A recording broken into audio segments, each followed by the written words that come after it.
No woman ever ran away from Hollow's Edge. They stayed. Every one of them. Excerpt from the Oral History of Marion County, 1874. What we found beneath the granary was not a cellar in the ordinary sense. Field Notes of Dr. Ezra Latham, 1834. The records were meant to prove benevolence. They proved something else. From the Latham Papers, University of Vermont Archive, undated. Welcome back. Before we continue, like, subscribe, share. The first mention of Hollow's Edge Plantation appears in county documents dated 1834, though the house itself was older. The ledgers list it simply as an agricultural concern on the Alabaster River, owned by the Whitcomb family. Nothing in those pages hints at what the place would become known for. Its fields grew tobacco, indigo, and later cotton, but the local rumor, half whispered even then, concerned the house's discipline. No woman ever ran, neighbors said, with a mixture of admiration and unease. The remark survives in 3 separate testimonies collected 40 years later, each repeating the same phrase as if rehearsed. By the time modern researchers rediscovered the plantation's papers in the State Archive at Montgomery in 1987, Hollow's Edge existed only in fragments, burnt timbers, a few headstones eroded to anonymity, and an underground corridor collapsed by tree roots. Yet the ledgers remained, mildewed, legible, and deeply strange. They were numbered not by crop yield or accounts payable, but by births, pairings, and outcomes. Each page bore annotations in the same fine hand. Compliant, resistant, corrected. What these terms meant became the subject of 2 years' research and growing horror. The papers had been boxed with the private correspondence of Dr. Ezra Latham, a northern physician who purchased part of Hollow's Edge in 1847, for purposes of anatomical observation. Latham's letters, preserved in a trunk at his family home in Vermont, revealed that he viewed the plantation as a laboratory of sorts. A place where, as he wrote, the hereditary principle may be demonstrated in controlled conditions. He was not alone. Correspondence from the Whitcomb family refers to the experimenters, plural, suggesting a network of men exchanging data and specimens with the same detachment one might use to describe crops. What remains most chilling in these documents is the tone. There is no open cruelty, no vivid description of suffering, only method and record. Latham's notebooks discuss the retention of subjects below ground during gestation, and the suppression of flight instinct through environmental conditioning. Elsewhere he notes, almost casually, no woman has attempted escape since the arrangement was instituted. The phrase, since the arrangement, appears repeatedly, never explained. Modern historians would later term it the breeding cella, adopting Latham's own corrupted Latin from his marginalia. Cella generationis, the chamber of Genesis. Contemporary accounts refer to a subterranean vault beneath the grain house, sealed with iron, accessible only by a stair concealed behind a false wall. A line in the 1849 estate inventory lists 12 subterranean stalls unused. Another dated 1851 records replacement of locks lower level. After 1852, the inventories cease. When I first visited the archive at Montgomery, I did not expect to find anything more than agricultural minutiae. The archivist, an older man with rheumy eyes, warned me that some collections are cursed not by ghosts, but by paper mites and moral rot. He produced a narrow box labeled Latham Whitcomb, private memoranda, and left me to it. The smell of vinegar and mold rose like breath. Inside lay folded letters, an iron key rusted to lace, and a single glass slide labeled Specimen A of 1848. The slide contained a fragment of paper no larger than a thumbnail, but under magnification one could make out a faint diagram. Spinal curvature, pelvis, notation in Latin, demonstrates adaptation. It read, "The language of science can disguise anything." Latham's journal, begun in March 1847, reads at first like a medical report, objective, to determine whether hereditary improvement may be directed through calculated selection. Method: pairing of compatible stock, isolation to prevent deviation, observation of temperament and physiology. Only gradually does the reader perceive that his stock were human beings, that isolation meant confinement underground, and that deviation referred to the instinct to flee. The Whitcomb family, who owned the land and much of the labor, regarded Latham as a curiosity, an educated man with theories fashionable among northern reformers of the time. In a letter to her sister, Eliza Whitcomb wrote, to Guru, Latham speaks of nature as a patient to be corrected. Father humors him, his experiments keep the women docile, and the yield has improved. Nothing else in her correspondence mentions the cellar, yet later marginal notes by an unknown hand, possibly Eliza's daughter, add, he said it was mercy to keep them below. Said they did not wish to run any longer. It is tempting, reading these lines now, to impose outrage or pity, but the documents resist sentiment. They are instruments, not confessions. The horror lies in their composure. During Reconstruction in 1866, surveyors for the Freedmen's Bureau inspected Hollow's Edge and reported, a subterranean structure of brick, purpose uncertain, containing fixtures resembling stalls. Their notes were brief. The war had left little patience for cataloging old horrors. The structure was sealed and forgotten. Decades later, children playing among the ruins claimed to hear breathing beneath the ground. One boy told a journalist in 1923 that, the earth there hums like a hive at night. The story entered local folklore as the humming cellar. It was not until 1989 that archaeologists reopened the site. The tunnel had collapsed, but enough remained to confirm the earlier accounts. Iron rings set into the brick, a drainage channel, fragments of glass bottles labeled with the initials, EL. The soil yielded buttons, beads, and a small lead tag stamped Fe 12, compliant. The team documented everything, then reburied the chamber for safety. Their report concluded, with academic restraint, further excavation may be ethically inappropriate. For yet even that brief disturbance seemed to awaken something. Within months, locals reported strange phenomena, lights under the soil after rainfall, a low sound like chanting when the wind moved through the reeds. The county quietly fenced the area and posted no trespassing signs. Still, pilgrims came. Some left offerings, dried flowers, handwritten notes addressed to no one. One note, found in 1992, reads simply, I remember you right.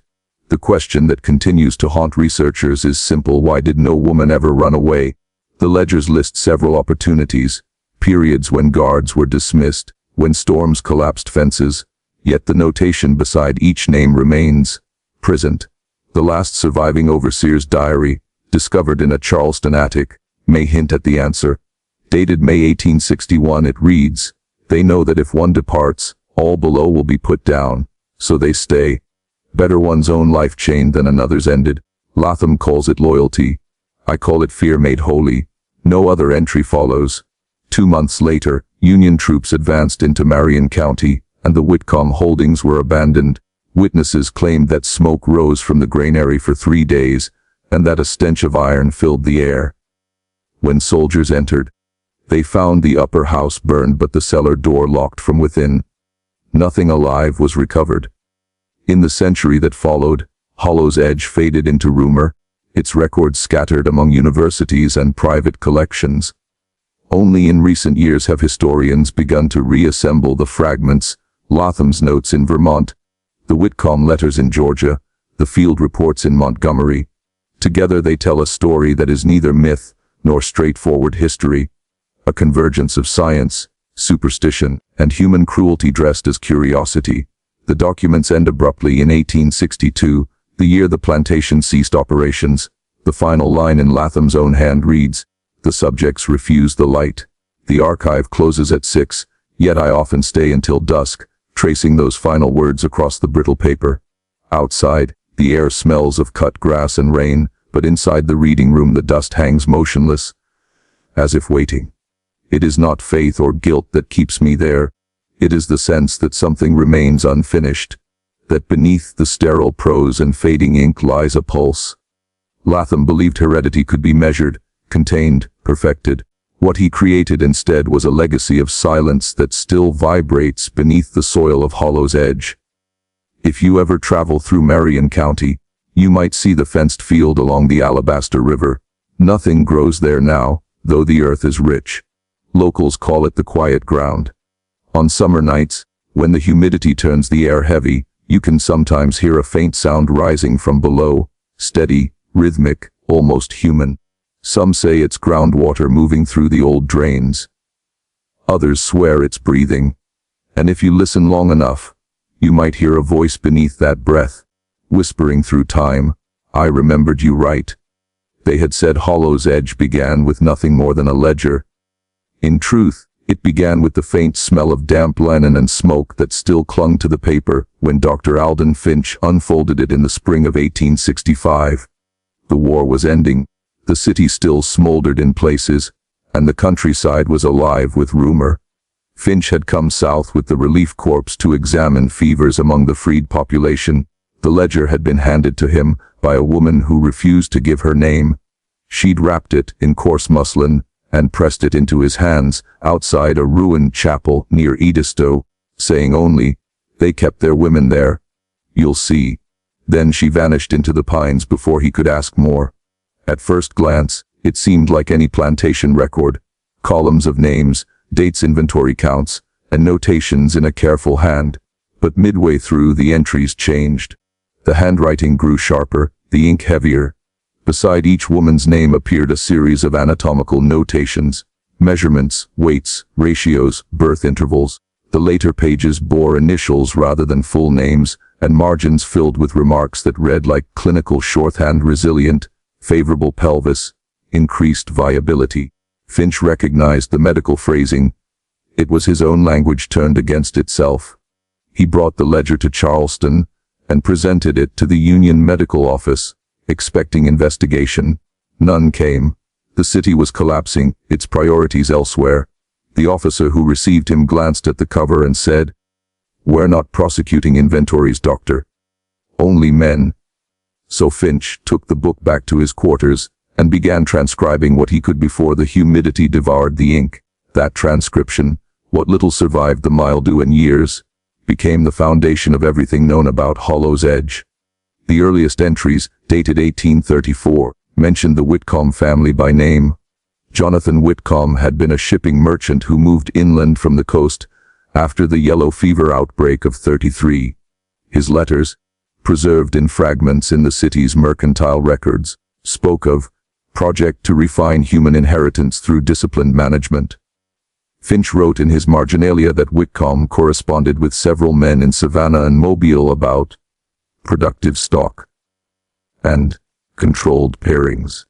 It was written as one might discuss improving cattle. No surviving documents explain precisely when or how the experiments began, but by 1837 the plantation's ledgers show births occurring in regular intervals. 14 infants in 2 years, all marked with a small cross beside their entries. The meaning of the cross was never clarified, though later researchers assumed it denoted those selected for sale. Finch's notes describe the main house as largely destroyed when he visited in 1865, but the outer buildings still stood. Beneath the eastern barn, he found traces of brickwork and a collapsed entrance leading underground. The air that rose from the hole was cold and foul. He did not descend, lacking tools and fearing collapse, yet he marked the spot in his field diary possible containment space. Later use, investigate. The phrase, containment space, would recur throughout his writings, as though he could not bring himself to name it plainly. When Finch returned north in 1867, he carried the ledger, 2 fragments of correspondence, and a few personal testimonies gathered from freedwomen who had lived near the estate. One, identified only as Martha G., told him that no woman ever ran, not from that place. They said if one left, all her children would be hanged. Another recalled hearing cries from beneath the old barn at night, like the earth was breathing. Both accounts were dismissed at the time as exaggeration born of trauma. Only later would they prove prophetic. In 1872, a surveyor named Leland Quinn purchased part of Hollow's Edge to cultivate rice. His field notes, now held in a local archive, contain an unassuming line: north plot disrupted by subsidence, appears to cover void or tunnel, strong odor of rot. Quinn ordered the area filled and fenced, never exploring further. Within months, he abandoned the property altogether, writing to his brother that, "The nights are unquiet here, the field hands refuse to stay past dark." No further explanation survives, but that brief note marked the last known attempt to inhabit Hollow's Edge for nearly 30 years. Finch, by then in Philadelphia, continued assembling what he called his record of descent. His writing grew feverish. He began referring to the women in the ledger as the retained. In letters to a colleague, he wrote that they had been selected for reproductive study under pretense of improving plantation yield, and that their offspring were accounted property, but their mothers were treated as instruments, neither slave nor free, but function. One particularly chilling letter mentions a physician, Dr. Julian Roque, who may have supervised births and documented hereditary traits. Finch believed Roque had fled Charleston before the city's fall, taking with him several volumes of experimental records. Those books were never found. Whether they were destroyed, hidden, or still exist in some private collection remains unknown. The first formal mention of breeding cells appears in an 1874 abolitionist pamphlet circulated in Boston, which drew heavily on Finch's reports. The pamphlet, titled Anatomy of Bondage, describes a subterranean ward wherein women were confined for the sole purpose of bearing children.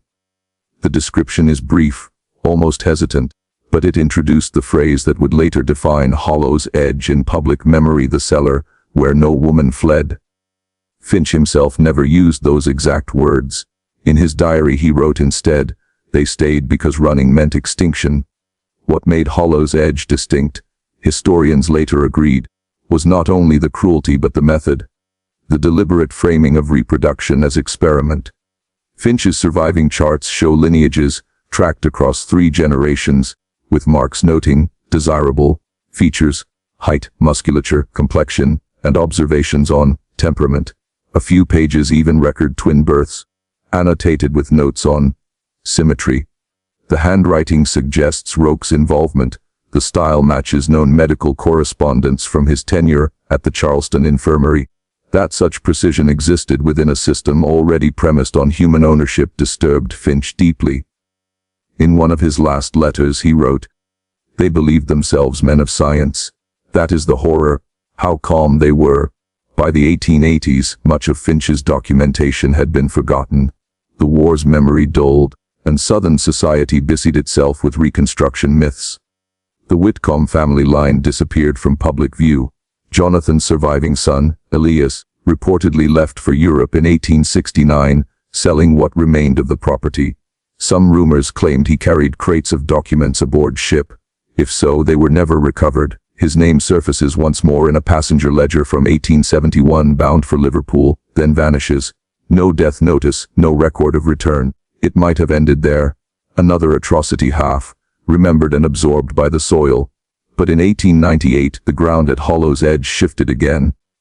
A group of children gathering firewood near the overgrown barn fell through a sinkhole into a partially collapsed chamber. The local newspaper called it an old storm shelter. The attending sheriff described finding rows of iron rings embedded in the wall, fragments of straw mats, and the remains of small glass jars, possibly for medicine. The report was brief, sanitized. But among the crowd who came to stare into the pit was an elderly woman who had once been enslaved on the adjoining plantation. She told a reporter, "I remember the singing down there. You could hear it before dawn, real soft. They wasn't allowed to cry loud." The paper did not print her name. Finch was already dead by then, but the rediscovery of the chamber revived interest in his work. The ledger resurfaced through his estate, brittle and watermarked with decay. Scholars noted that the last entries stopped abruptly in 1862. The final line, written in a trembling hand, read only all units transferred. Program concluded. No record shows where those units went. The next generation of genealogists searched in vain for continuity, the surnames scattered, absorbed into other inventories, erased by sale or war. In 1901, an academic named Dr. Margaret Thornton obtained Finch's notes and produced the first comprehensive study of the site. Her analysis, like his before, was largely ignored, yet her fieldwork confirmed what Finch had suspected. Beneath the barn had existed a corridor of adjoining cells, each 8 feet by 10, with stone troughs and an improvised drainage channel. The architecture suggested confinement rather than shelter. She also found remnants of chalk markings on the walls, series of vertical lines grouped in sevens, possibly tallying births or days. Thorne wrote, "It was not neglect that kept these women below ground, it was design." Her report was quietly archived, seldom referenced publicly. Still, fragments circulated. Churches whispered of the women who sang to the earth, believing their voices would travel through the soil to their children. The phrase, "the singers of Hollow's Edge," became local folklore. When the railway came through in 1908, the new workers unearthed pottery shards and human teeth near the old barn site. Construction halted for a week, then resumed after the remains were reburied beyond the tracks. No official record of the discovery exists. Only a photograph in Thorne's notebook showing a small jawbone beside a rusted manacle. From that point forward, Hollow's Edge faded again into obscurity, its land parceled and overgrown. Only in the late 20th century, when amateur historians began tracing plantation genealogies, did the name reappear. The surviving documentation, Finch's ledger, Thorne's report, the anonymous testimonies, remained scattered across institutions. Some questioned their authenticity, dismissing the idea of an organized reproductive program as northern embellishment. Others quietly acknowledged that the silence itself was evidence, that no woman had ever fled because there was nowhere to flee, no one left above ground to hear them. In one of Finch's earliest diary pages, faint and nearly illegible, he had written a single line beneath his anatomical sketches: "If they sang, the sound would not carry beyond the soil." That sentence remains the only direct reference to what those imprisoned women might have done in their confinement. The faintest echo of lives reduced to entries, ratios, and measurements. When the first parcel from the Charleston archive arrived in March 1879, Dr. Alden Whitlock thought it contained only financial ledgers. The wrapping paper was brittle, the twine damp with salt from the bay. Inside were 6 books of accounts: tobacco yields, equipment inventories, and receipts for cotton shipped upriver in the 1840s. But between 2 of the ledgers was a thinner volume bound in blue linen, its pages filled with the small, exacting hand of Mary Hollis, who had been the estate's last recorded governess. At first glance, the book seemed harmless household notes, garden schedules, reminders to boil linens. Only on the final pages did the handwriting become hurried, almost frantic. "Do not go beneath the floor again," she wrote on April 3, 1849. "They will not come out as they were." Whitlock paused over the phrase, unsure whether she referred to livestock or to the servants she sometimes mentioned by initial alone. Beneath the sentence she had drawn a single line in red pencil, as if to mark her own warning. The discovery ignited a minor obsession. Whitlock, a medical historian attached to the State University, had been cataloging plantation records for a survey on 19th century health practices. He was methodical, not imaginative. Yet something in Hollis's words unsettled him. Within weeks he requested additional consignments from the archive. 3 months later he received a locked iron box whose contents were listed only as MISC, personal effects. The box contained 13 glass slides, an oil-skin folder of correspondence, and what appeared to be a partial floor plan drawn on tracing paper. On the plan, a square beneath the West Tobacco Barn was shaded in black. The key identified it only as Lower Ward. Whitlock noted the date in the margin, 1847, and the initials, CDW, which matched those of Charles D. Whitcomb, the last master of Hollow's Edge, before the property was abandoned during the war. The letters within the folder were addressed to a physician in Savannah named Dr. Henry Merrin. Whitlock recognized the name from other estates. Merrin had written widely on hereditary vigor and the maintenance of robust stock, phrases that, even in their century's vocabulary, sounded uncomfortably biological. The correspondence from Whitcomb to Merrin spanned 8 years. Early notes discussed experiments with soil and irrigation, later ones shifted to family management and controlled pairings. The tone was increasingly clinical. Subjects respond to deprivation with docility. Whitcomb wrote in 1851, "Retention improves compliance." Whitlock stopped reading there. He placed the letters back in their folder and went outside for air. The afternoon smelled of marsh and iron. From the window of his rented study, he could see the river where Hollow's Edge once stood. There was nothing visible now, but reeds and a scatter of oak. Yet when he closed his eyes he could almost sense the outline of the house. The long veranda, the sloping barns, the earth beneath them hollowed for some purpose he could not yet name. That summer, Whitlock began to piece together a chronology.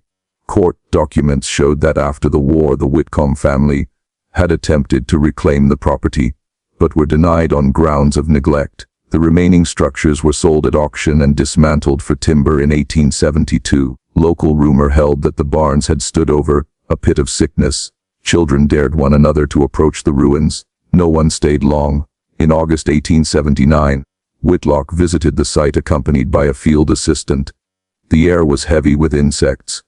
They found the foundations of the main house half buried under vine and moss, and the brick remains of two outbuildings, tilted at strange angles, as if the ground itself had shifted. Beneath the western slope, near the old tobacco plots, Whitlock's assistant uncovered a vent made of rusted iron. It was narrow, circular, and emitted a faint chill. When they lowered a lamp, the light vanished after 10 feet, swallowed by darkness. The next day they returned with rope and descended. The cavity was larger than expected, an arched corridor leading to a single chamber. Its walls were coated in a gray residue that smelled of salt and lime. Along one side ran 8 low recesses built of brick, each fitted once with a wooden door. The doors were gone, leaving only the outlines of hinges. The floor bore channels as though liquids had run there for years. Whitlock recorded measurements, sketched the layout, and refused to speculate. Yet he could not ignore the uncanny symmetry of the space, the recesses arranged like cells, the central drain, the marks of restraint on the brick. He wrote in his field log, "No record of such a structure appears in agricultural plans of the period. Purpose unknown. Temperature markedly lower than surface." 2 days later he returned alone, unable to stay away. The air inside was still, the silence absolute. He listened, half expecting to hear water or wind, but there was nothing. On the far wall someone had scratched letters into the mortar. Initials, perhaps, though the last 3 were clear. M.H. He thought of Mary Hollis's diary and the red line under her warning. For the first time he felt something like fear. After returning to Charleston, Whitlock compiled his notes into a memorandum for the university archive. The report was restrained, couched in the cautious language of academic observation, but its conclusion hinted at more than archaeology. The existence of subterranean wards suggests an organized medical or experimental use. Further investigation recommended. He filed it and waited. Weeks passed without reply. Then a brief letter arrived from the dean advising him to suspend field activities pending review. Funding for his survey was withdrawn. The next month, the Charleston archive requested the return of all Hollow's Edge materials for re-evaluation of provenance. Whitlock complied outwardly, but kept copies of the letters and the plan. He spent the winter cataloging other estates, but could not let the matter rest. The blue, linen journal lay on his desk, open to the final page, where Hollis had written her warning. Beneath the faint red line a second phrase had begun in faded inky. "They call it the cella. It hums." The rest of the page was torn away. By spring, Whitlock was writing privately to colleagues in London and Philadelphia, seeking any reference to Merrin or to Whitcomb's supposed experiments.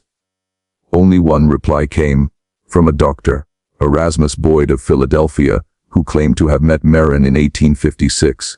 He spoke of a facility where nature's boundaries were being tested. Boyd wrote, he believed certain traits could be distilled and multiplied. He was not mad, merely convinced of his own method. Boyd enclosed a single photograph of Merrin, a severe man in a dark coat, eyes bright with something between faith and exhaustion. Whitlock pinned the photograph beside the plan of the underground chamber.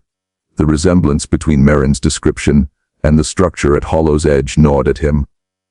Distillation, multiplication, phrases borrowed from chemistry but applied to flesh. He began to suspect that the cella, whatever it had been, was built not merely to contain but to transform. In July 1880 a fire destroyed part of the Charleston archive. Many of the documents Whitlock had returned were lost. Official statements blamed faulty wiring. Privately, Rumors spread that certain records had been removed before the flames.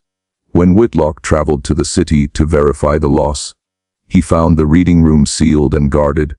A clerk whispered that northern gentlemen had retrieved several crates the week before. After that, correspondence from the university ceased entirely. Whitlock resigned his post in October 1880 and retreated to a rented house near the river. He continued his research alone, tracing the Whitcomb lineage, interviewing descendants who would speak to him. Most refused, insisting that the old stories about breeding vaults were abolitionist inventions. One elderly cousin, however, admitted that as a girl she had heard music rising from the ground on summer nights. A low droning, like bees in a jar. By the end of that year, Whitlock's notebooks had filled with sketches, measurements, and transcribed fragments. He wrote less about what had been done and more about what remained. Sound persists. He noted in December, temperature constant, presence not accounted for by drafts or mineral vents, possible residual energy from prolonged confinement. No one knows precisely when he vanished. The last entry in his journal is dated January 4, 1881, returned to site, vent reopened. Something moves below. After that, silence. When colleagues searched his house months later, they found the journals stacked neatly on his desk, the photograph of Merrin face down, and the blue linen diary of Mary Hollis missing. Local newspapers recorded the disappearance, but offered mundane explanations. Accident, exposure, madness. The ruins of Hollow's Edge were finally leveled the following year, the land divided for sale. Yet laborers reported that their tools rusted overnight, and one foreman quit after claiming to hear a voice underfoot, counting. By the turn of the century, the story of the cellar had passed into rumor. Farmers avoided the ground west of the river. Children spoke of lights beneath the reeds. Only a few archivists remembered Whitlock's name, and even fewer his report.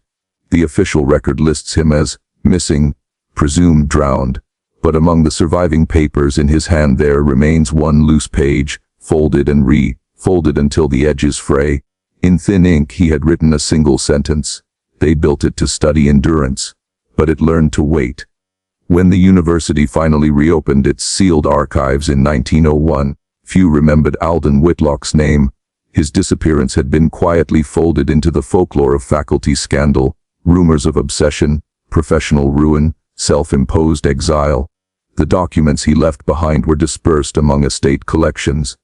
Only by accident did Eleanor Glass, a doctoral researcher in historical medicine, encounter his notes while compiling a catalogue of early genetic theory. The Whitlock papers were bound in dull green folders, their labels half-faded, field notes, Hollow's Edge. Inside were the familiar apparatus of academic record-keeping, maps, temperature tables, soil analysis. But between the pages lay fragments of something else. One was a letter never sent addressed to a Miss H. Whitcomb, written in a nervous, delicate hand. Your family's name appears often in my research, Whitlock had written. The architecture of your grandfather's barns contains certain anomalies. If you know of any private memoranda or household notebooks from the years 1847-1852, I beg you to preserve them, for they may hold the key to what was undertaken below ground. No record showed whether the letter was ever delivered.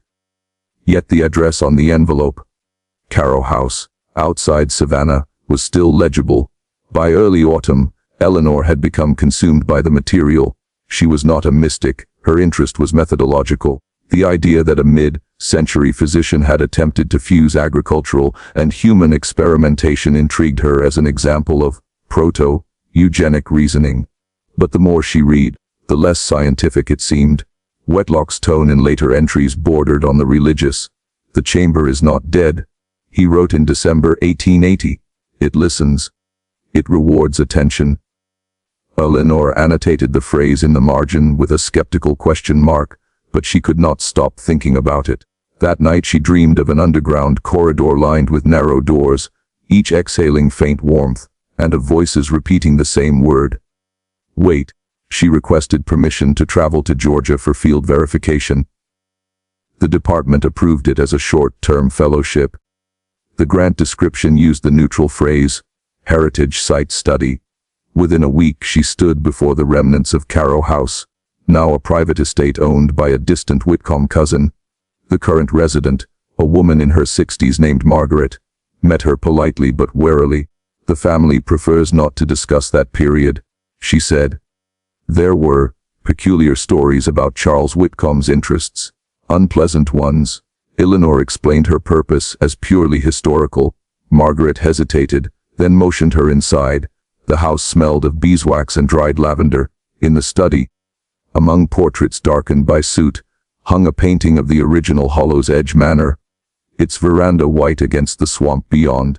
"My grandfather said the house was built on misused ground," Margaret murmured. That the soil itself was wrong, like it remembered something. She led Eleanor to a cabinet and unlocked a small drawer. Inside lay a bundle of correspondence tied with blue ribbon, and a thin notebook marked Housekeeper's Ledger, 1848. The handwriting matched samples in Whitlock's archive. "Mary Hollis," Eleanor whispered. Margaret nodded. "It was found in a trunk when we moved from Charleston after the fire. I never read it. Some things are better not revisited." She allowed Eleanor to photograph the first pages, on the condition that the originals remain in the family's possession. That evening, in her rented room, Eleanor transcribed the entries by lamplight. The tone began mundane: laundry counts, recipes, births of livestock. But after January 1849, the ink trembled. "The doctor insists the lower ward remain locked," Hollis wrote. "He says it is for the improvement of all. Yet the women cry in their sleep though no one touches them. Their pulses quicken when the floor hums. I fear what we have called progress is another name for torment." Later entries blurred into fragments. Light under the door, they changed the locks again. One sang until the air froze. Eleanor set down her pen and stared at the wall. The air in the room felt heavy, pressing inward, as if listening. She told herself it was imagination born of exhaustion. Over the following weeks, she traced shipments and personal accounts through regional archives. In a Savannah ledger dated 1850 she found an invoice signed by Dr. Marin, delivery of chemical distillates, and special apparatus for replication trials. A marginal note, likely in Whitcomb's hand, read simply, "For the cellar." Eleanor sent a summary to her advisor in Charleston, noting the overlap between Whitcomb's and Marin's research on inherited traits. The reply came curt: "Cease inquiry into Hollow's Edge. Records misfiled. Focus elsewhere." When she wrote again for clarification, the letter was returned unopened. Her isolation deepened. The owner of Carrow House declined further interviews. Local clerks became evasive when she mentioned the name Whitcomb. At the county courthouse she was told that the land deeds for Hollow's Edge had been sealed by special order since 1871. One archivist whispered that the papers were stored in a private vault belonging to the old Whitcomb Trust. One night she found a note slipped under her door. It bore no signature. "If you continue, you will wake what he could not silence. The earth remembers." The handwriting was elegant, almost archaic. Eleanor felt both fear and a strange exhilaration. She had begun to sense that her research brushed against something that official history wanted buried. She returned to the river site the next morning, accompanied by a local surveyor who owed her a favor. The air was gray with mist. They followed the old property lines until they reached a depression in the ground where the tobacco barns had once stood. Beneath the reeds, the soil was colder than the surrounding field. The surveyor struck the earth with a rod. It rang hollow. After an hour they uncovered a circular rim of iron, the same kind of vent Whitlock had described. When Eleanor leaned close, a faint draft breathed upward, smelling of salt and rust. Her pulse quickened. Against her better judgment she lowered a light. 10 feet down, the beam caught the edge of brickwork. They returned at dusk with rope. The descent was slow. The air thickened as they went. At the bottom lay the corridor, just as Whitlock had drawn it. A single vaulted passage with arched recesses along one wall. The air tasted metallic, like blood or copper pipe. When she whispered, the echo came back delayed, as though the stone itself were considering how to answer. The surveyor refused to go further. "This place ain't empty," he muttered, climbing back to the surface. Eleanor remained. Her lantern flickered but held. On the far wall she saw carvings, rows of tally marks, initials repeating over and over, MH, MH beneath them, faintly etched. The words still waiting. She withdrew quickly, sealing the vent with stones before leaving. That night she could not sleep. The hum she had read about in Hollis's diary seemed to vibrate in her bones, even miles away.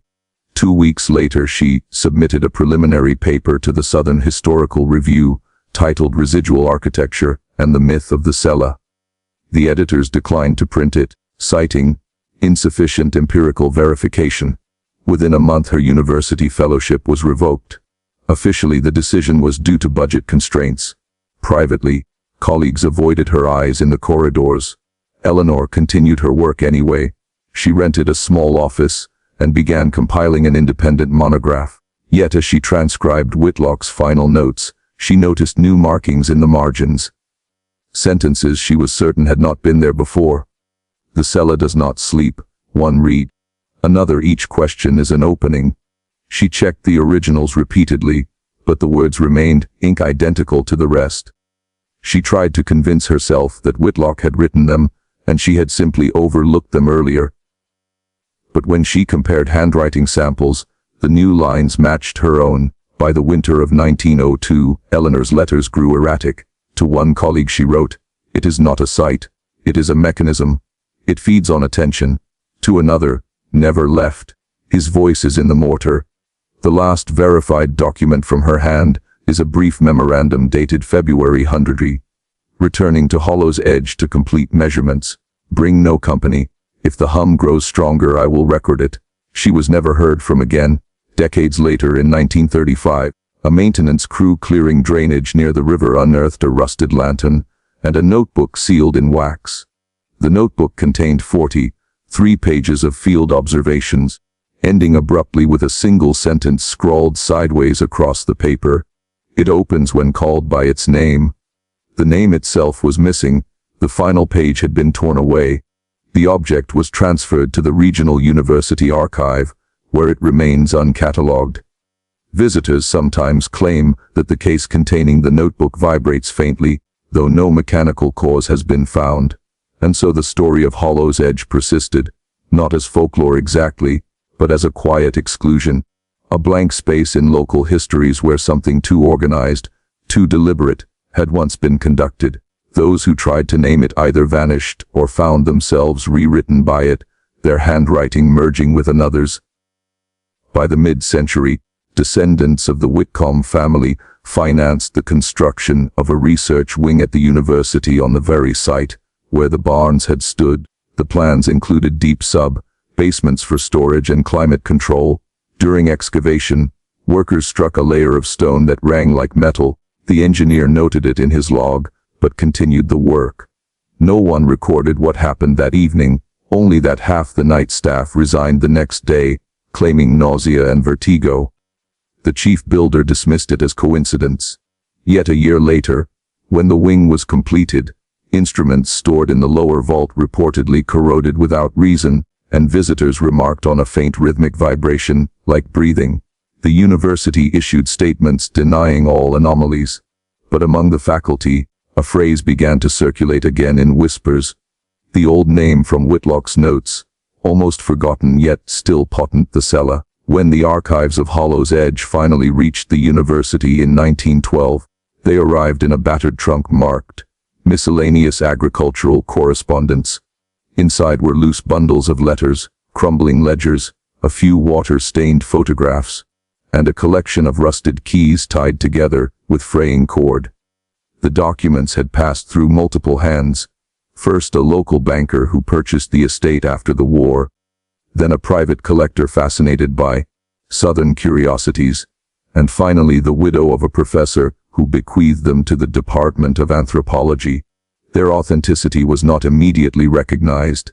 For nearly a decade, they remained unopened in storage until a graduate student, Ellen Partridge, began cataloging them for a thesis on plantation record keeping.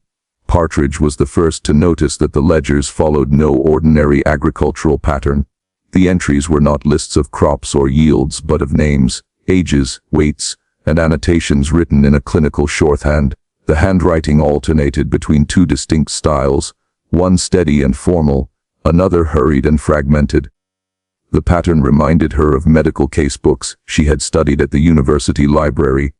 When she presented her findings to her advisor, he suggested that she investigate whether the records pertained to labor management. But Partridge sensed something deeper, something the cautious academic phrasing of her era could barely approach. She spent 3 months transcribing the ledgers, working in silence among the dust and mildew of the archives. The numbers formed sequences she could not decipher, intervals of 9 months, references to productive capacity, marginal notes about stock improvement. When she cross-checked a few names against census rolls, she found none of them listed after emancipation. It was as if entire families had been erased, absorbed into the blank spaces between one plantation's bookkeeping and another's. In 1913, she published a short article in the Southern Historical Quarterly under the title, Anomalous Records from Hollow's Edge Estate. The tone was cautious, the conclusions tentative. She described the ledgers as suggestive of biological cataloging applied to human subjects. The reaction was swift and defensive. Senior historians accused her of sensationalism. A Charleston newspaper editorialized that Northern influence continues to misinterpret the practical benevolence of antebellum institutions. Partridge's department distanced itself from her research, and the trunk was quietly moved back into storage. She left academia the following year. Decades later, in 1948, the archives were rediscovered by accident during renovation of the university library. By then, Partridge's article had become a curiosity among sociologists studying the rhetoric of denial. A young historian named Malcolm Raines requested access to the trunk. Unlike Partridge, he lived in an era less bound by genteel restraint. The horrors of 2 world wars had changed the vocabulary of inquiry. Systematic cruelty could now be discussed without euphemism. Raines examined every scrap of paper. He noticed patterns Partridge had missed. The repetition of certain initials at the margins of pages, the recurrence of coded phrases like B-series viable and transfer completed. The term B-series appeared 63 times, each paired with a date and a destination. In one brittle ledger, a faint annotation in red ink read, all B-series accounted for, Oct 61. Raines realized that the numbers corresponded not to acreage but to people, specifically, to children born within the confines of Hollow's Edge. He found fragments of correspondence between plantation owners that mirrored the transactional tone of commercial partnerships. Phrases like, the yield this quarter surpasses expectations, or the new stock shows resilience against fever, left little ambiguity about the nature of what had been recorded. He spent the next 10 years tracing every clue. His research took him through county courthouses, private family archives, and forgotten church basements where baptismal registries had survived by accident. Gradually, a network emerged, a constellation of estates from South Carolina to Louisiana, linked by shared investments and coded letters. Hollow's Edge, he concluded, had not acted alone. It was one node in a broader system that treated reproduction as a commodity, managed through pseudoscientific precision. Raines published his findings in 1957 under the title Ledgers of Flesh. The book was meticulously sourced, filled with reproductions of documents and appendices of names. Yet it received the same resistance Partridge had faced, only now couched in the language of regional sensitivity. Southern universities declined to stock the book. Publishers faced boycotts from alumni associations. Raines was denounced as a provocateur undermining reconciliation. The backlash exhausted him. By the time of his death in 1963, fewer than 500 copies had been sold, but the material endured. One copy reached the library of Howard University, where it was read by a young sociologist named Verna Claiborne.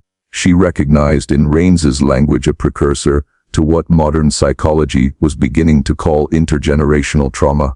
Claiborne reframed the story not as economic history, but as evidence of how systematic dehumanization encoded itself into collective memory. In a 1972 conference paper, she argued that the descendants of those recorded in the Hollow's Edge ledgers carried invisible legacies, patterns of silence, fear, and fragmentation inherited not biologically, but through the stories families could not tell. Her framing changed the conversation. For the first time, the archives were seen not merely as records of cruelty, but as a mirror of endurance. Claiborne organized interviews with families in coastal South Carolina whose oral histories mentioned the place where no woman ran.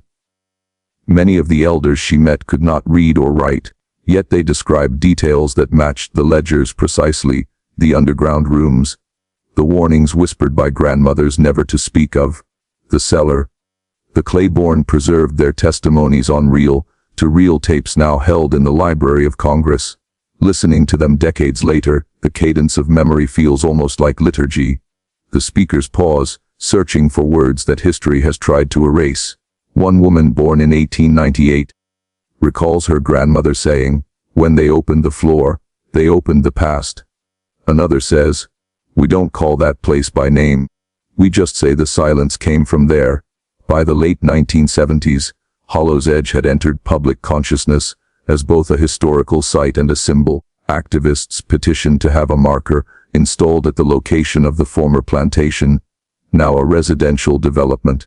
The proposal sparked furious debate among homeowners who insisted that no evidence of a cellar existed beneath their properties.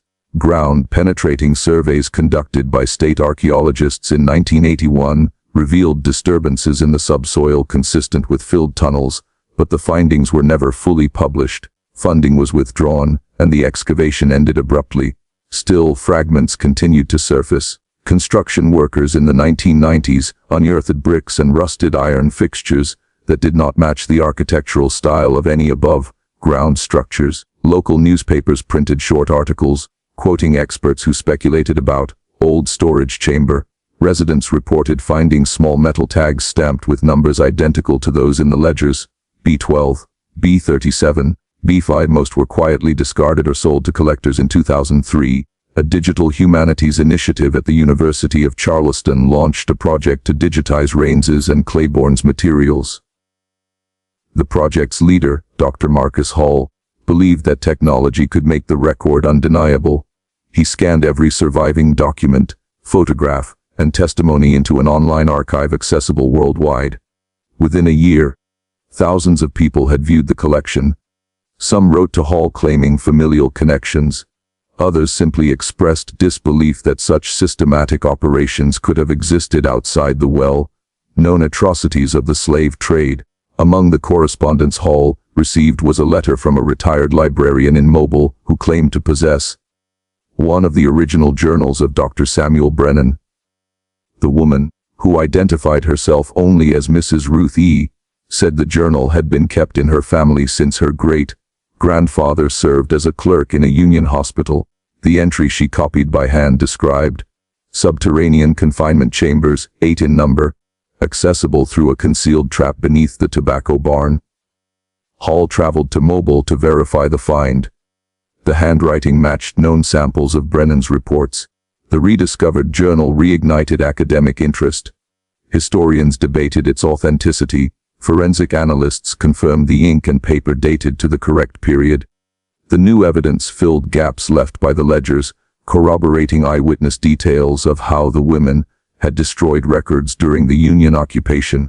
Brennan's final line, before the pages darkened from water damage, read, "They said they would rather the truth be ash than ledgered again." That single sentence became the title of a 2009 documentary produced for public television. The film combined readings from Brennan's journal with Claiborne's audio interviews and modern footage of the overbuilt site where Hollow's Edge once stood. Viewers saw suburban lawns overlaying the faint depressions of what might have been the cellar's entrances. Critics called the film unbearably quiet, a phrase the director said was intentional, because silence was the only sound those women were allowed. Public reaction was mixed. Some demanded that the state erect a memorial. Others dismissed the story as revisionist. Yet the documentation remained irrefutable in its accumulation. The ledgers, the journal, the oral histories, all converged on the same conclusion, that within the heart of a society priding itself on civility, systematic breeding had been normalized, managed, and profitably exchanged. In the years since the documentary aired, descendants groups have continued the work of reclamation. They gather annually near the old oak line that once marked the plantation boundary. There are no ceremonies, no speeches, just a reading of names from the ledgers, followed by silence. Each year more names are recovered from archives, letters, and family Bibles once thought irrelevant.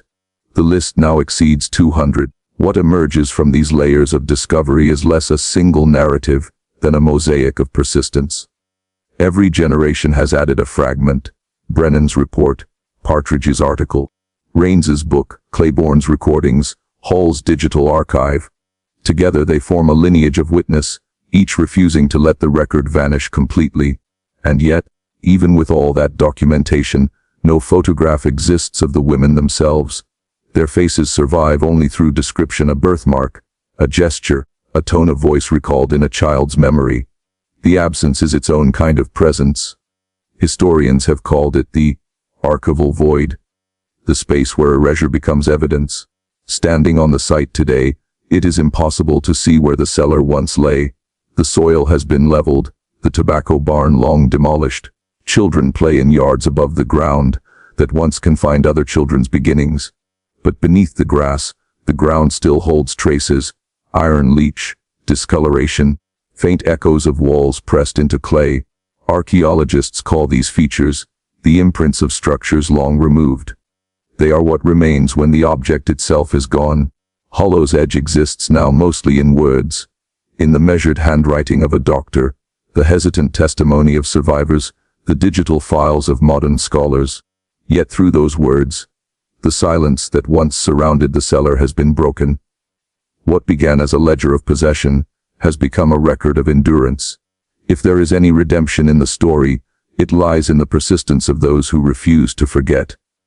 They did not find justice, they found continuity. They could not restore what was taken, but they could insist that the taking be remembered. And that insistence, carried across generations, is what transformed a trunk of decaying papers into a monument more lasting than stone. They began the formal investigation in 1923, when the Hollow's Edge estate was already a fading ruin swallowed by marsh grass. The surviving ledgers and anatomical sketches that Dr. Alaric Whitcomb had left behind were brittle, their ink lifted by humidity. But the State Historical Committee wanted a paper record before everything moldered away. That first excavation produced nothing remarkable: splintered brick, rusted shackles, an air thick with salt. What they did find, however, was the smallest piece of bone, thin, avian almost, embedded in the mortar of the cellar wall. The catalogue entry noted it blandly as fragment, indeterminate origin. By the time the archives reopened in Charleston that winter, the label had been miscopied as fragment, indeterminate design. The slip of a clerk's pen became the seed of a century's speculation. In 1930, Dr.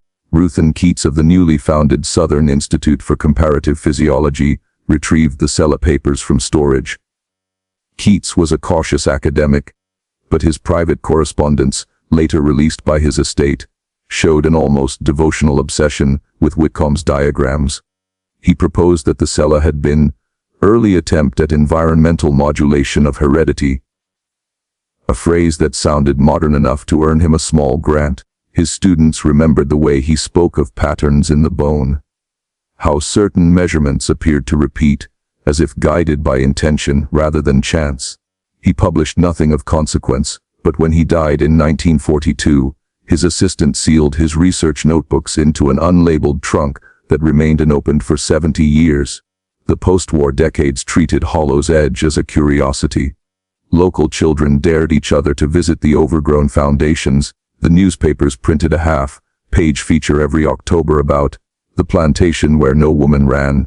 In 1956, a sociologist named Helena Voss interviewed surviving laborers who had lived on the property after emancipation.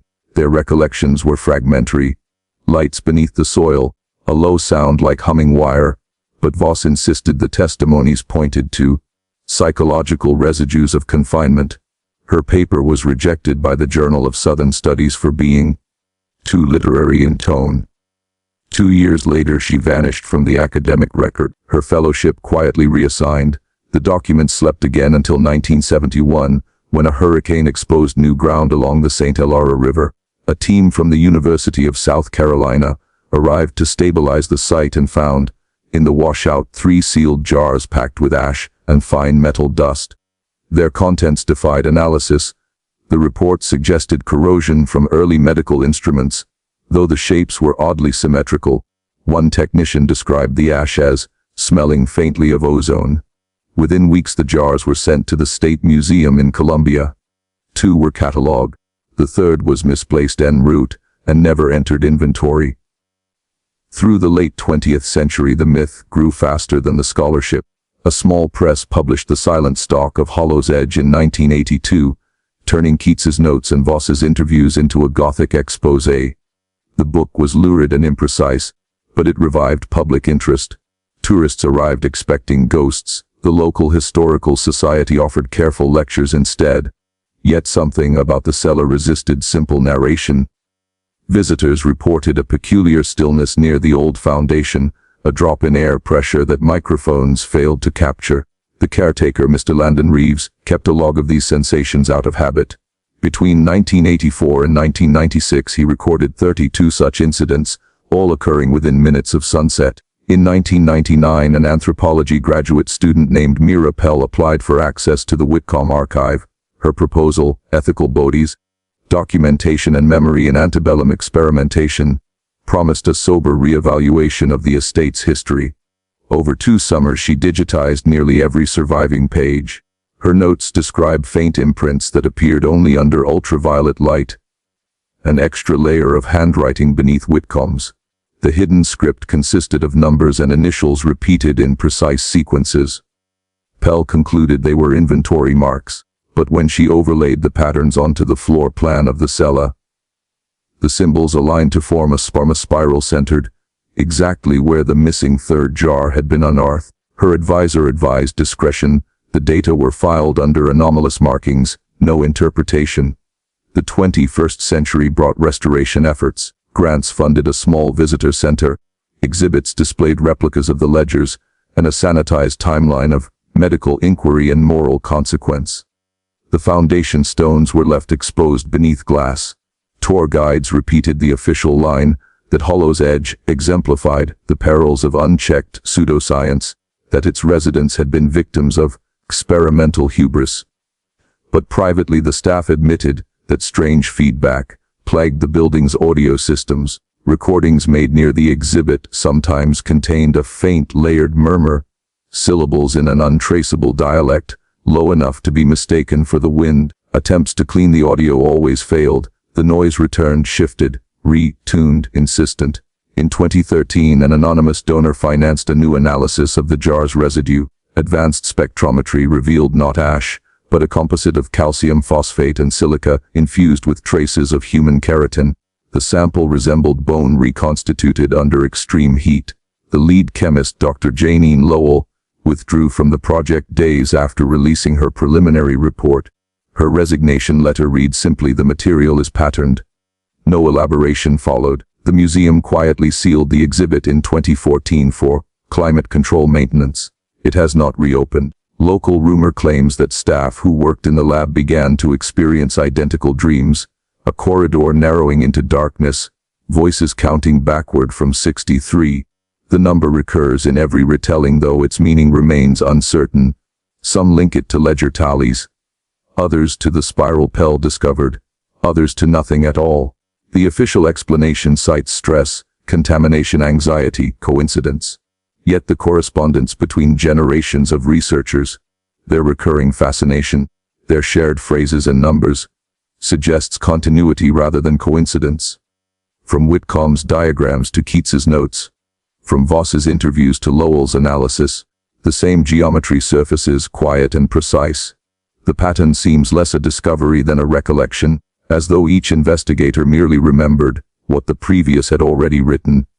The files reveal marginal comments in differing hands, separated by decades not new. Already here we are repeating. By the time the Preservation Board met in 2021 to discuss permanent closure, only 2 members attended in person. The transcript shows several minutes of silence before the chair concluded. Documentation itself may constitute continuation. The motion to suspend further study passed unanimously. Since then, Hollow's Edge has been absent from the state's tourism materials. The coordinates remain in older maps, but newer ones omit them, the space replaced by blank marshland shading. Online, however, the name persists. A footnote without a site, an image tag without a file. Users claim that when aerial photographs of the area are brightened, a faint outline appears in the soil, concentric rings, uneven, dissolving at the edges like residue from something once circular and warm. That is where the record stops. No final excavation, no confession, only a growing archive of repetition. Scholars of digital folklore now treat Hollow's Edge as a case study in the persistence of narrative contagion. A legend constructed from data and uncertainty. They note that each time the documents are scanned, subtle distortions appear in the images, numbers multiplied, ink darkened, text rearranged. The act of preservation itself alters the record, as if the cellar resists stasis. It was meant to hold something, they say, and perhaps still does. When the seventh night of observation began, Hollow's Edge felt different. The cicadas had gone silent, and the air itself seemed to listen. The team gathered again in the archive building, where every document now sat re-digitized, triple-scanned, and cross-indexed. Yet the sense of unease grew stronger with each new safeguard they installed. No one wanted to admit that the disturbances followed patterns, but they did. Every night at 20:47 a.m., one of the recorders would glitch for exactly 7 seconds. Each time it did, the same faint sequence of numbers appeared in the error logs: 1847, 1862, 63, Brennan's dates, the ledger's years, the count of children sold. Dr. Mira Hollis, who had inherited stewardship of Brennan's original report from a distant archive, refused to call it supernatural. Systems leave echoes, she told the others. When trauma is that deep, the record itself behaves like memory, broken, repeating, refusing erasure. But even she could not explain why a new document, one that no one remembered scanning, appeared in the catalogue under the title Ruth Statement of Retention. It was dated January 1867, the same month Brennan had completed his report, and written in his hand. The problem was, no such document existed in any earlier inventory. The team printed the file, examined the handwriting, and compared it to confirmed samples. The ink distribution matched 19th century composition, the letter forms matched perfectly, but the content was wrong in tone, hesitant where Brennan's usual style was precise. To remember is to remain, it read. To remain is to relive. I wonder if preservation is a cruelty disguised as duty. It was signed S.B. Mira stared at it for a long time. This almost sounds like regret. She looked to her assistant, Kofi, whose specialization was computational linguistics. He was already running stylometric analysis. 98% match with Brennan, he said, but there's an anomaly in lexical rhythm.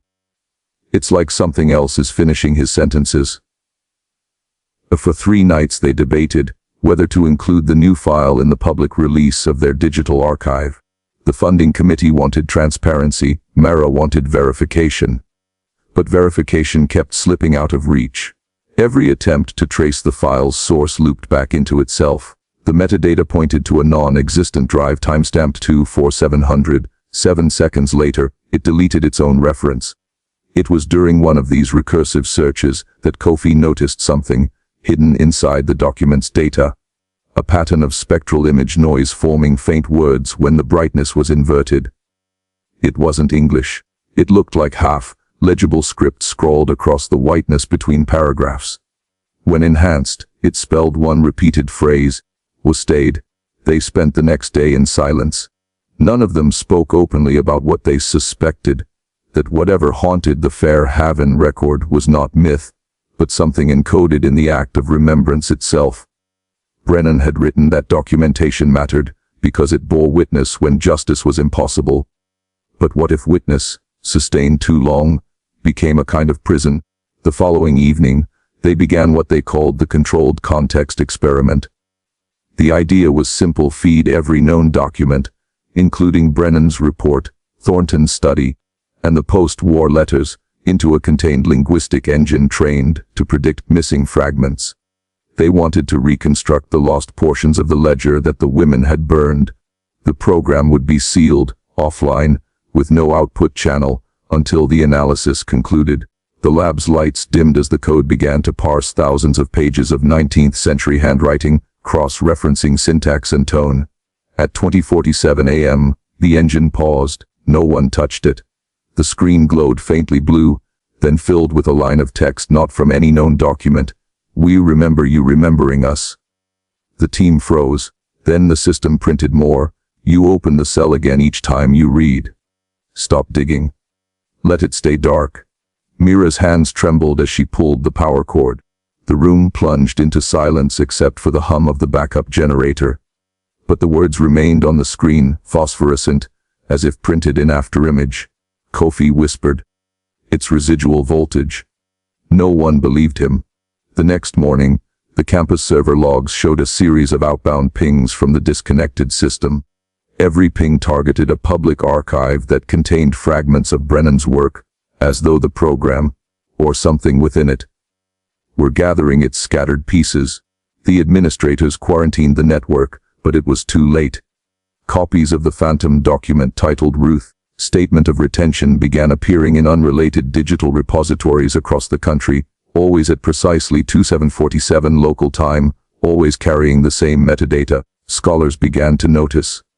Some thought it was a hoax engineered to protest the digitization of human suffering. Others believed it was an activist's art project, a statement on data permanence. But when the files were opened, they found passages that changed depending on who read them.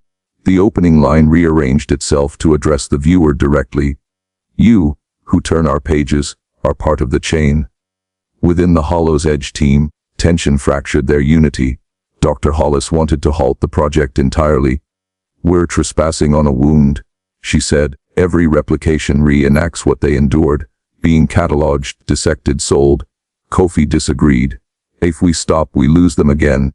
The data isn't the wound, it's the proof." Their arguments stretched late into the night, until the lights flickered, and a new file appeared on Mira's desktop without any network connection. It was a scanned photograph of the underground cell. Impossible, since no known image existed. The photo was grainy, lit by candlelight, showing a narrow corridor with iron-barred doors. But at the corridor's far end, faint outlines of figures could be seen. Not solid, but shadows shaped like women standing shoulder to shoulder. At the bottom of the image, handwritten words read, "To look is to bind." Mira turned away. "We're done," she said. "Archive everything offline, lock it." But when Kofi tried to transfer the files to isolated storage, the drives registered as full before any data was written. The system displayed an error: capacity exceeded, 63 occupants. That number haunted them. Brennan's original report had listed 60, 3 children sold from Fair Haven. Now the number appeared as if the archive itself recognized their count. Mira began to suspect that the more precisely they documented the program, the more complete the presence became. She wrote in her journal, "Perhaps the act of witnessing revives what it seeks to bury." The data behaves like memory, expanding to contain what the living insist on recalling. Over the following weeks, scholars and journalists tried to access the digital Fair Haven collection. Some found nothing but corrupted text. Others reported that their screens filled with static images resembling ash or torn paper. Yet a few saw something else. Complete, coherent entries that historians later verified matched lost portions of the original ledger. It was as though the archive had decided who deserved to read. Then came the letter. A real one, delivered through the post to Hollow's Edge, addressed in faint 19th century script to the custodian of memory. Inside was a single sheet, aged but untraceable, with words in Brennan's familiar hand. "If you read this, then the record endures. Remember, documentation matters, but it must not become possession. To hold is to confine. To remember rightly is to release." For the first time, Mira wept. She had spent her career arguing that truth resided in evidence, that history demanded preservation. Now she wasn't sure. The survivors of Fair Haven had burned their records to reclaim ownership of their pain. Brennan had preserved fragments out of duty. The result was a paradox that still pulsed a century and a half later. memory as both liberation and imprisonment. The final experiment was unplanned. The archive's internal clock began to reset itself each night to 1862, the year the program ended. The system's interface changed language, reverting to 19th century typefaces. Files organized themselves not by title but by given names: Sarah, Ruth, Clara, Samuel, each folder containing loops of letters that grew longer every time they were opened. The team could not keep up. One by one, the researchers resigned, unable to explain or contain what was happening. Mira stayed. She said she owed it to them. Her final entry, recovered later from a disconnected notebook, described what she saw on the last night. The monitors went dark except one. It displayed a single line: "We remember ourselves." Then, one by one, the files began closing, each labeled "released." When it was done, only Brennan's report remained. Then that, too, vanished. By dawn, the servers were empty. The storage drives were clean, overwritten with null code. Only the physical documents, the charred fragments, the handwritten letters, remained intact. It was as if the digital echoes had chosen to let go, fulfilling Brennan's century-old hope that remembrance could also be release. In the weeks that followed, people who had studied the Fair Haven materials reported vivid dreams, women's voices counting softly, sometimes reaching 63 before fading. Psychologists attributed it to suggestion. Historians debated whether the lost digital records could ever be recovered. But Mira's last written words became the unofficial epitaph of the project. The archives are not haunted by ghosts. They are haunted by truth. And truth, once acknowledged, seeks rest. So Hollow's Edge shut down the experiment. The room that had held the servers was sealed, the machines dismantled. But in the local library, a single paper copy of Brennan's original report remained on display behind glass. Visitors sometimes claimed that when the clock struck 20:47, a faint warmth spread across the glass surface, as if the air itself remembered. And in that quiet warmth, without any sound, an echo seemed to whisper from the depths of the past: "We stayed because we had to. You remember because you choose to. Both are forms of survival." That was all. The archive slept again. And for the first time in 150 years, Hollow's Edge was silent. The turning point came without ceremony. No flash of discovery, no thunderclap, only a quiet morning in March 1908 when a packet arrived from the archives in Richmond. Inside was a small notebook, unremarkable, the kind a physician might use for field notes, bearing on its cover a single word written in a hurried hand: "Continuations." I knew at once whose it was. The handwriting, even under faded ink, matched that of Dr. Nathaniel Garrison. His notes from Hollow's Edge had been catalogued, but this notebook was new to me. When I opened it, the smell of mildew and lamp oil rose faintly, as though it had never left the cellar where he had written. The first pages were familiar, the same clipped entries he'd kept during his medical observations in 1858. But as I read deeper, his tone shifted. The language that began clinical grew increasingly confessional, uncertain, even fearful. He described hearing noises beneath the barn at night, rhythmic but not mechanical. He wrote of counting breaths when no one was present, of the sensation that the very air in the cellar was being drawn through unseen lungs. He recorded measurements, temperature fluctuations, the decay of candlelight. Then, a line written in larger script: "The work continues whether we will it or not." I did not sleep that night. By dawn, I had decided to return to the site itself. The Garrison property had long been parceled out, but the original main house still stood, barely, its roof caved, its walls leaning under vines. I obtained permission from the current owner, who called it a haunted ruin, and said he avoided the back acre after dark.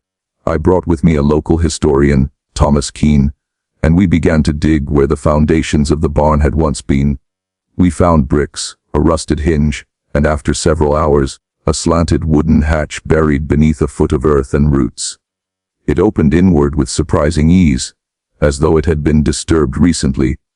The air that escaped was not foul, exactly, but cold and old, denser than surface air as if preserved. I climbed down first, lantern in hand.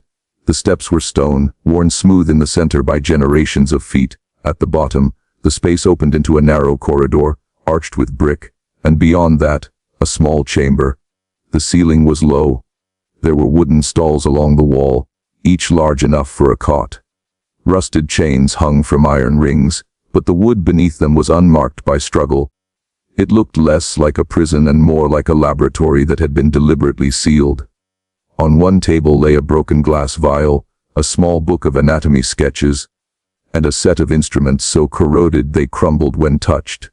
But what unnerved me most was a row of glass jars against the far wall, their contents long evaporated. Each had once held something suspended in fluid, traces of organic matter clinging to the glass. Beneath them, labels written in the same hand as the notebook: Series A, maternal tissue; Series B, neonatal sample; Series C, control specimen. The lantern hissed.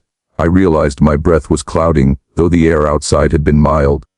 Keene stood near the steps, unwilling to come farther. I could hear the faint sound of dripping, though there was no visible source of water.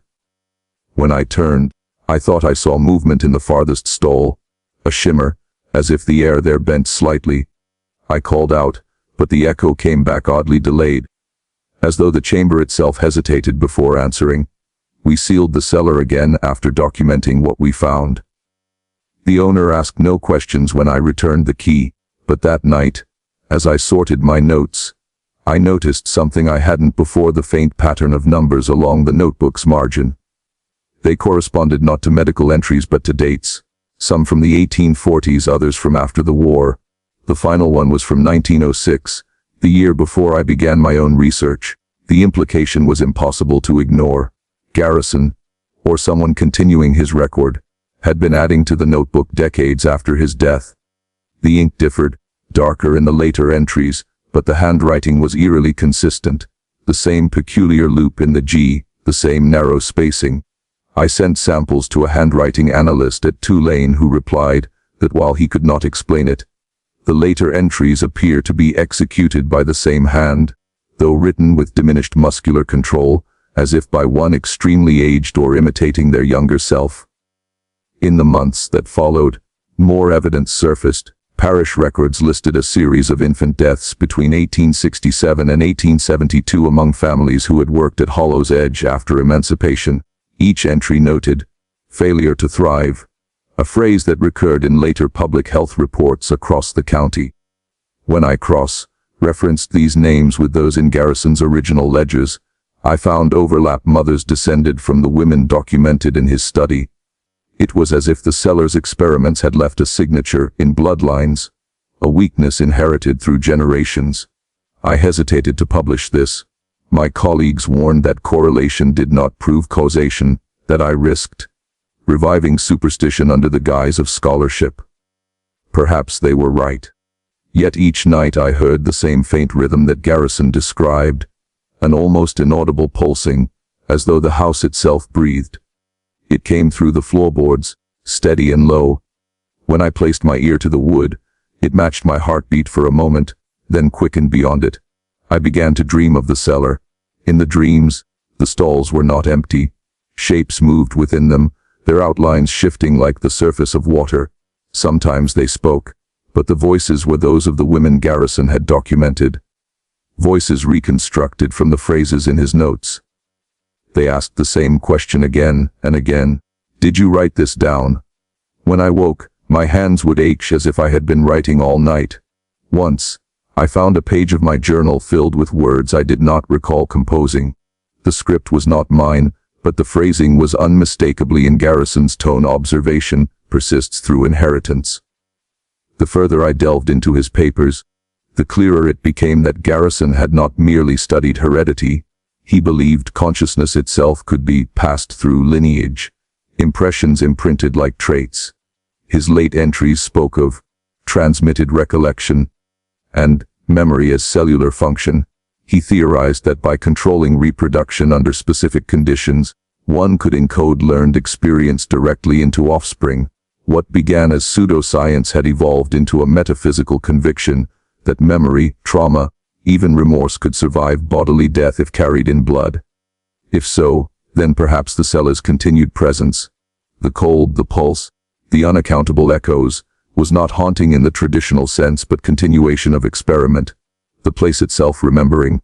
By autumn 1908, I withdrew from the university to focus solely on the archive.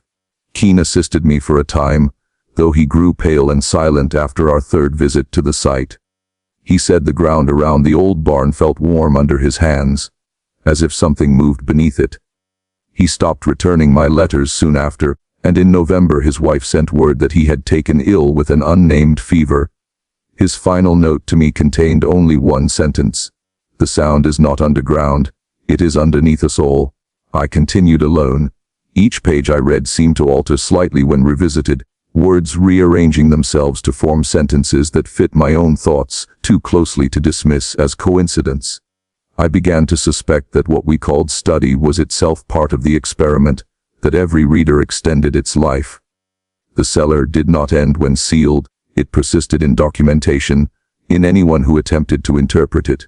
That winter, I wrote the following in my own hand, though I cannot recall doing so. They will say the experiment failed, but it was never meant to end. It only required witnesses. It required us. When I showed this to a colleague in January 1909, he advised rest. "You have stared too long into another man's obsessions," he said. "That kind of thing spreads." He was right, though not in the way he intended. The more I tried to distance myself, the more the rhythm followed me. Through floors, through the walls of boarding houses, even across the sea when I traveled briefly to London. The sound was always faint, like breath on glass, but constant. Sometimes, in the quiet between sleep and waking, I would hear the low murmur of voices not quite formed into words. It is now evident to me that the story of Hollow's Edge was never about a single plantation or a single century. The cellar was only a chamber built to contain what human minds could not bear: the continuity of suffering, the echo of control repeated generation after generation. The walls preserved it, yes, but so do we. Each time we recall, record, or retell, the work continues whether we will it or not. The winter of 1909 gave me little light and less rest. Snow fell heavily over the lowlands, muting the world until it felt as though I lived underwater. I spent most of those months in the archives, working by lamplight until the air thickened with smoke and fatigue. I had convinced myself that finishing the transcription of Garrison's notebooks would grant me distance from them. Instead, the closer I came to completion, the more I understood that there would be no separation at all. His words had folded themselves into mine. I could not tell any more which sentences belonged to him, and which to me. In February, I received a letter postmarked from a town near Savannah. It was unsigned, the handwriting unfamiliar, but the phrasing unmistakably mimicked Garrison's. The envelope contained a single sheet of parchment, brittle with age, bearing a diagram nearly identical to the ones in his ledgers, an anatomical drawing of a female figure seen from within. The organs were labeled not in Latin, but in cursive English: memory, obedience, remembrance, silence. Beneath it, written in faint graphite, was a note: "The pattern continues. You must record it." I took the letter to the local postmaster, hoping for an explanation. He examined the stamp and remarked that it had been printed 30 years prior and had not circulated since. I left it at that. The following week, I made one final visit to Hollow's Edge. The land had begun to thaw, the trees dripping with meltwater. I walked the perimeter of what had once been the fields, now grown over with winter-brown grass. The cellar hatch was still sealed, but the soil around it was disturbed, as though something beneath had pressed upward. I stood there until dusk listening. The sound came faintly at first, like air moving through a reed, then a slow rhythm, unmistakably alive. It was not mechanical, nor the echo of my own heart. It was slower, heavier, deliberate. The ground itself pulsed. I fled, but even as I did, I understood the futility of distance. The rhythm had already entered me, not as sound, but as memory. Once recognized, it could not be unheard. Back in Charleston, I began to compile my findings into a formal monograph. I called it Inherited Structures of Memory, a study in post-emancipation heredity. I wrote carefully, clinically, omitting anything that would invite accusations of hysteria. I focused on data, birth records, death rates, genealogical mapping, while concealing the true center of the study, that memory itself might travel through blood, That trauma could be as hereditary as disease. The paper drew modest interest. Reviewers praised its innovative synthesis of medical and sociological methods, though they clearly did not grasp the deeper implication. I was relieved. Let them take it as metaphor. Let them believe it was only allegory. Yet letters began arriving soon after publication. Some from fellow researchers, others from ordinary readers. Many were polite inquiries, but several were not. One, from a woman in Alabama, read, my grandmother's mother was born at Hollow's Edge. Sometimes she wakes at night speaking in another woman's voice. Do you know what that means? Another, unsigned, simply read, stop naming them. They wake when you name them. Each envelope smelled faintly of smoke. By May, the rhythm in the walls had grown constant. I moved rooms twice, then left the boarding house entirely. But wherever I went, the archive, the reading rooms, the quiet corridors of the university, it followed. It was never loud enough to accuse, only soft enough to persuade me that it was internal. A heartbeat, perhaps, or two overlapping. I found myself returning to Garrison's final entries, those written in that impossible later hand. One passage in particular stood out. Observation requires continuity. To end the study, one must end the observer.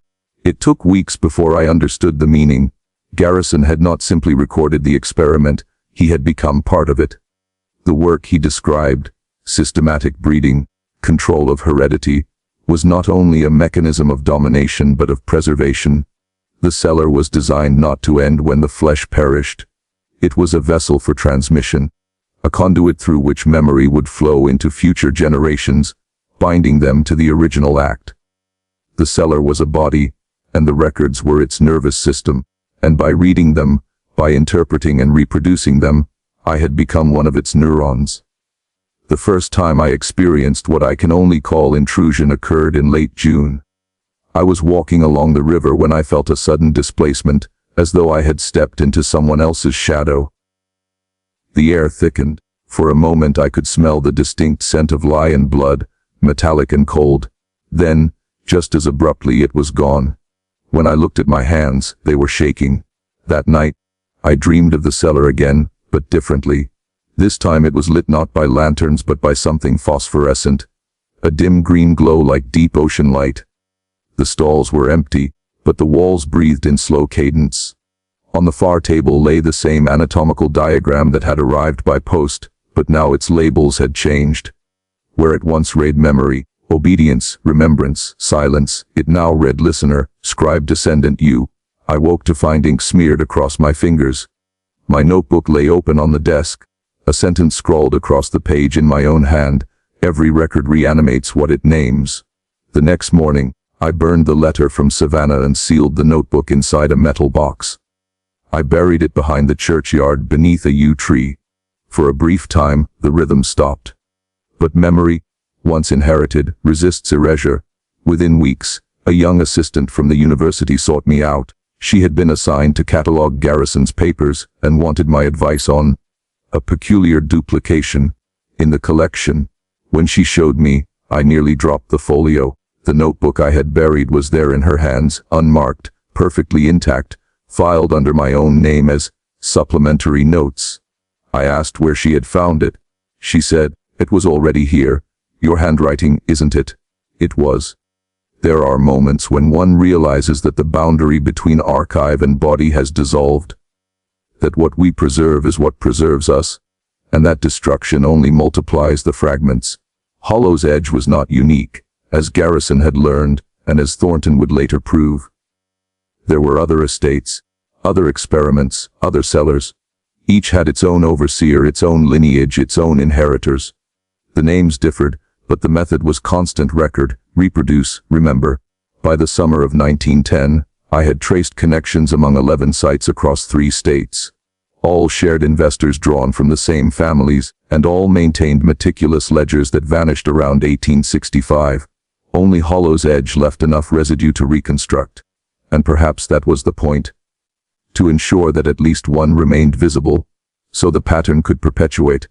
When I visited the last of these sites, near Milledgeville, I found the same signs: a collapsed barn, a depression in the soil where a cellar might have been, and beneath it, that unmistakable vibration. The local farmers refused to work the land. The ground remembers. One told me, "You turn it, and it sighs." I placed my ear to the earth. The rhythm was slower there, more distant, but undeniably the same. A pulse, steady and eternal, like the continuation of a single long breath. I returned to Charleston and sealed my research.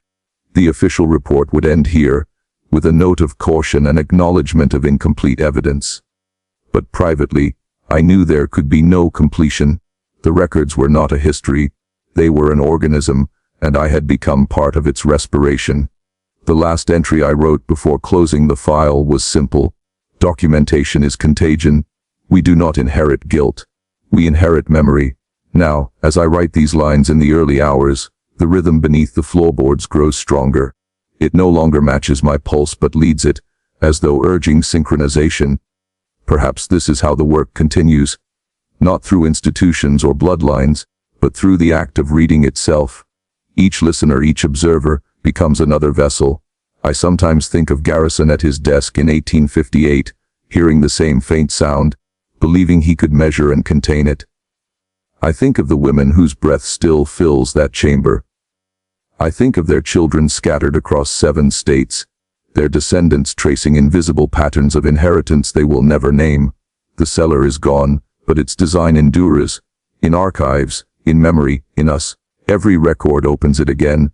Every retelling reconstructs its walls. Every reader becomes another witness to its persistence. Listen closely now. The rhythm you hear as you read these words. It is not in your heart. It is beneath you. The years that followed passed like dust drifting over ruins. Time eroded the sharpness of memory, yet certain images refused to fade. I often saw again the dim corridor of that underground chamber, the silent women, the faint sound of breathing that mingled with the scrape of my boots on stone. Decades later, when the world above had changed beyond recognition, I still woke at night, thinking I heard the clank of that iron door closing behind me. The war had burned away the visible signs of Fair Haven, but nothing had ever truly buried what was done there. In 1883, 20 years after the city fell, I returned once more to that region of the low country. The railway had come, cutting through rice fields long abandoned, and new towns had risen where plantations once stood. The name Fair Haven no longer appeared on maps. The land had been divided and sold to lumber companies. Yet as the train slowed near a cluster of shacks by the river, I recognized the curve of the road and the line of oak trees leading toward what had been the Rutland estate. Curiosity, or perhaps guilt, drove me to see what remained. The main house was gone entirely. Only the brick foundations remained, half buried in weeds. The barns were charred skeletons filled with vines. I found the site of the underground cell only because of a depression in the earth where the ground had collapsed inward. A century's storms had washed away the entrance, leaving a hollow that smelled of damp clay and rot. I stood there for a long while, hat in hand, listening to the wind through the trees. The silence was not peace. It was the kind of silence that carries memory in its stillness. A group of children appeared at the edge of the clearing, watching me from a distance. Their faces were curious, not afraid. An older woman followed them, calling them back. When she approached, I saw she was perhaps in her 40s, though the lines on her face spoke of harder years. I introduced myself simply as a traveler seeking old landmarks. She studied me with quiet caution before saying, "There's nothing left here worth seeing. Best you go before the rain." Something in her voice made me ask if she knew who had lived there before the war. She hesitated, then said, "My grandmother told stories about a place under the ground. Said the women broke it apart when freedom came. Said it was cursed." When I asked her grandmother's name, the woman answered, "Sarah. Sarah Ruth. She called herself once, but that wasn't the name she was born with." The name struck me like a blow. Sarah, the woman I had spoken with in whispers 20 years earlier. I told the woman, quietly, that I had known her grandmother long ago. She looked at me for a long time before nodding. "Then you know," she said. "You saw?" I said I had. She motioned for the children to go ahead, then led me to a small wooden house near the river. Inside, She showed me a tin box containing a few papers, brittle with age. She wrote these before she died.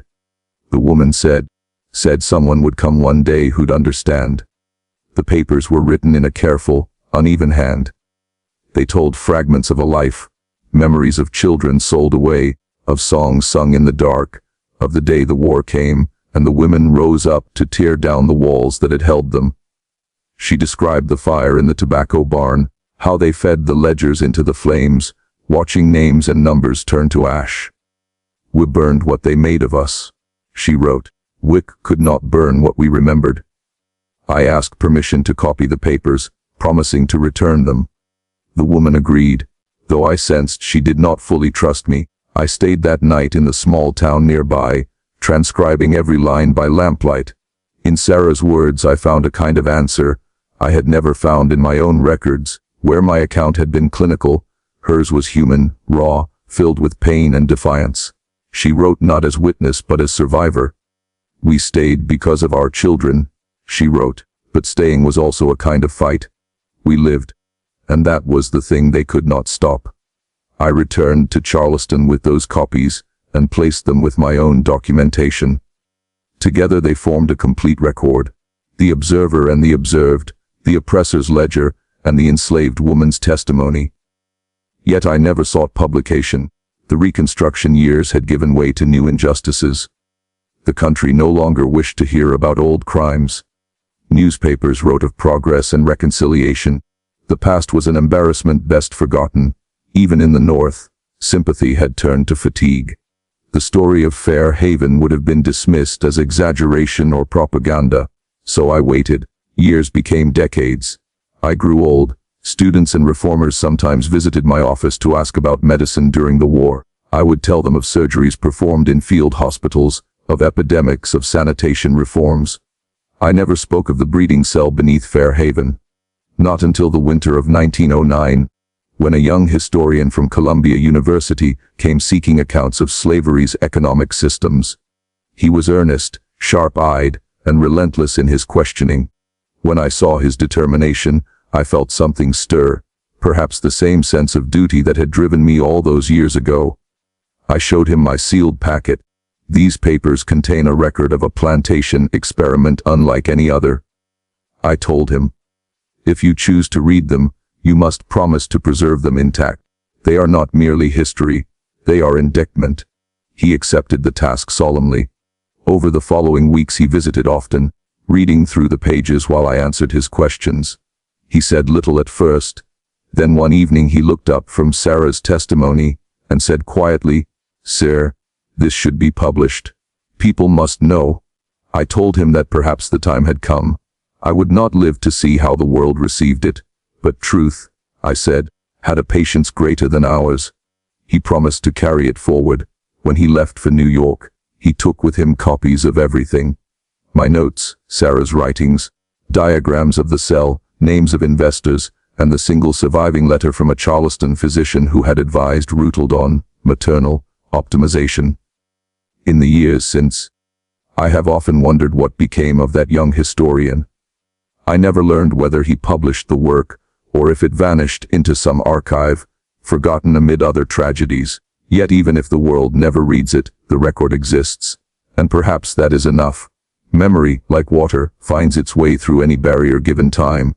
Now, as I set down these final lines, my hands tremble more from age than emotion, but both play their part. I write not to ease conscience, but to fulfill a promise. To Sarah, to those women whose names were reduced to entries in a ledger, I promised that what happened beneath Fair Haven would not vanish when we did. And so I leave these pages as testament. In the end, the plantation where no slave woman ever ran away was undone not by war or law, but by the very women it sought to imprison. They destroyed the walls that confined them, burned the papers that defined them, and carried their memories into freedom. Some found their children. Most did not. But they lived. They built new lives along rivers and railroads, carrying both grief and resilience as inheritance. I can still see Sarah as she looked that last day, standing in the half-light of the cell, clutching the folded paper with my sister's address.